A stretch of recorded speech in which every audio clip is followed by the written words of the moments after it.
everyone, I'm Jess. I am Natasha. And we are Fight for Her. So Fight for Her is, you could think about it like a program in which we infuse physical and mental wellness together. Yes, and this is Her Talks. You are watching Her Talks, where we just come together and we just have a dialogue about life and our health and fitness, well-being.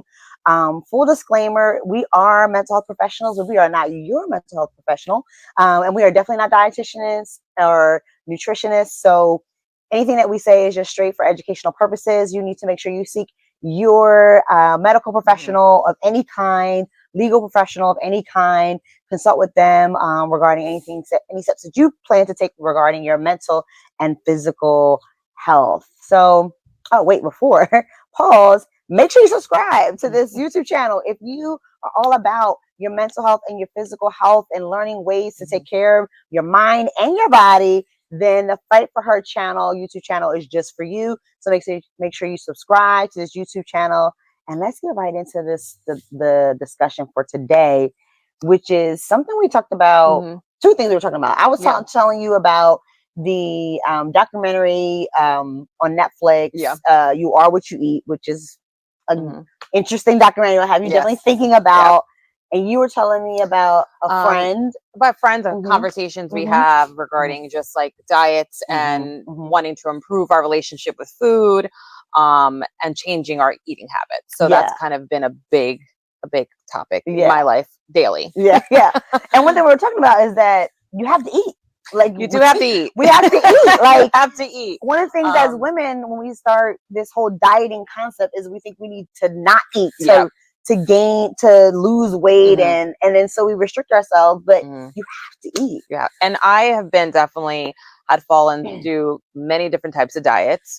I remember one time, I don't know if people remember this, a Special K diet. So you eat Special K 2 or 3 times breakfast and lunch, and then a regular meal. The cereal, the Special K, the cereal. Yep. I do remember that. And then I've done the Shakeology. I did whatever diet they had with the little Tupperware. I've done Weight Watchers. I forget what that one's called, but yeah. I've done many, and I think the best one that I'm not saying diet, it's just I was able to seek on the help of a dietitian to kind of help guide what I need to eat. And I think one of the main goals of just the guidance that I was having is, yes, you want to have a certain amount, you need a certain amount of calories to survive, but you need to surpass that because you have to kind of reflect on, well, what kind of intensity of the workouts you're doing. Are you working out? Are you not working out? And that kind of all goes in together with making that like quote unquote like that meal plan.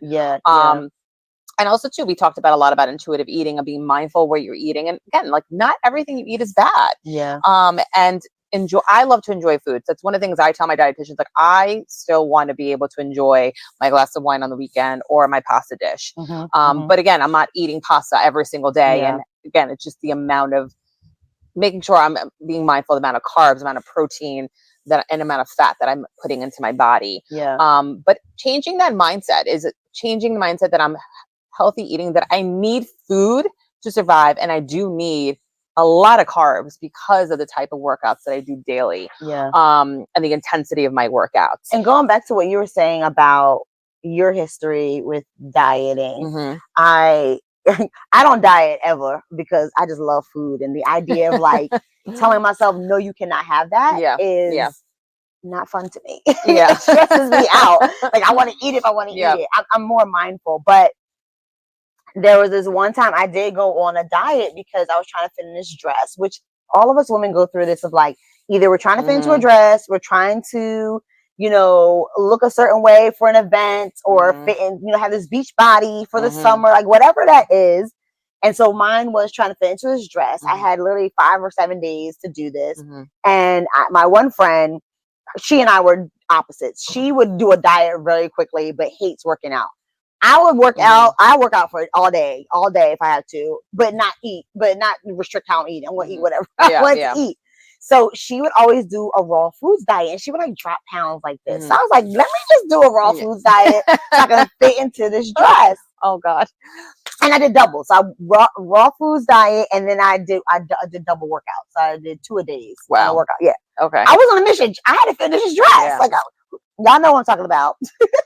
And so I did that. I fit into the dress, and then the event is over. And so now I'm going back to my regular eating. And I lied to you not. The sensation you're supposed to get to know when you are full did not exist. I was just eating and eating to the point where after every single meal, so this is 3 times a day. Yeah. After every single meal, I'm like this, like, oh my God, I ate too much. Because your body literally went in starvation mode, and your body thinks you're starving. You are starving yourself. And I was young. What your body is saying. I was young and I had no idea. That's exactly what's happening. And I can remember like feeling, I would be in pain, like literally my stomach is like super full, feeling like it's being stretched to death.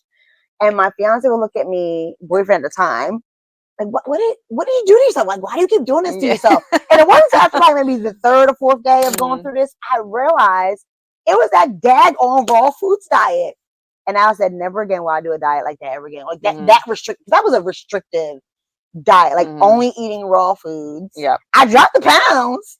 You but did. Listen, it was anything not worth that it. comes that quickly disappears just as quick. So yes, it wasn't think worth about it. that. It was not worth it. No. And also all those other diets that I did, like, yes, for the moment, for the event, for my wedding, or for whatever I was doing for, like, I got what I wanted. But the second I started eating normally, all bets were off, and I gained it and plus some. So it comes back just as quickly. It comes back with a vengeance. So definitely to be mindful of that again, like, but appreciating the food that you're eating, loving the food that you're eating. I mean, all my friends know how much I love food. They definitely have a lot of stories about me with food. So same. So why we're friends, because we love food. So definitely, again, like, having that healthy relationship. And if you see yourself that you're not having a healthy relationship, and definitely want to change, again, going and seeking the mental health support, and just even if you want to have that healthy relationship with food, don't know how, again, go to talk to a dietitian, talk to a nutritionist, to kind of get also to understanding how the body works and why the body needs the food that it needs. And understanding that, like, I think that anatomy of the body, and just and all of that really also does help understand, because you're educating yourself of how your body just functions, and why it needs what it needs, and why does it need fat, why does it need carbs. I think even just going back to like what we're saying about you have to eat, I think changing your mindset and recognizing that I have to eat because that's how I care for my body, right? Instead of looking at food as this enemy to my body, because that's what happens, and that's when we end up having this, like, the diet culture causes us to feel like food is actually the enemy. Food will make me gain weight. Food will make me have high blood pressure, high cholesterol, diabetes. Like, food is going to do all these things that's actually going to hurt my body. When really, actually, food nourishes your body. But like you said, you have to be educated on how it nourishes your body. Exactly. And how it nourishes your body is not going to be exactly the same way how it nourishes my body. And so that's why it's so important to understand what works for you based on your genes, based on your body type, right?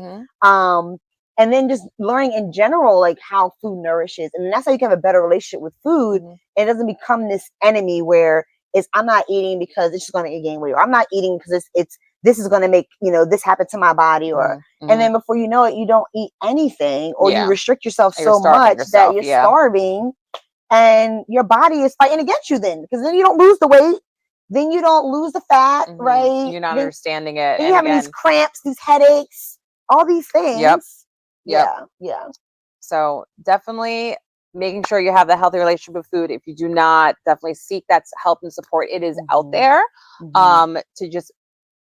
to have that relationship, that healthy relationship with food. All right. This is the conclusion of our Her Talk, our episode of Healthy Relationship with Food. Please be sure to subscribe. Follow us on TikTok, on Instagram, and our Instagram and TikTok handle are fight4H_E_R. Yes, and we will see you at our next Her Talk.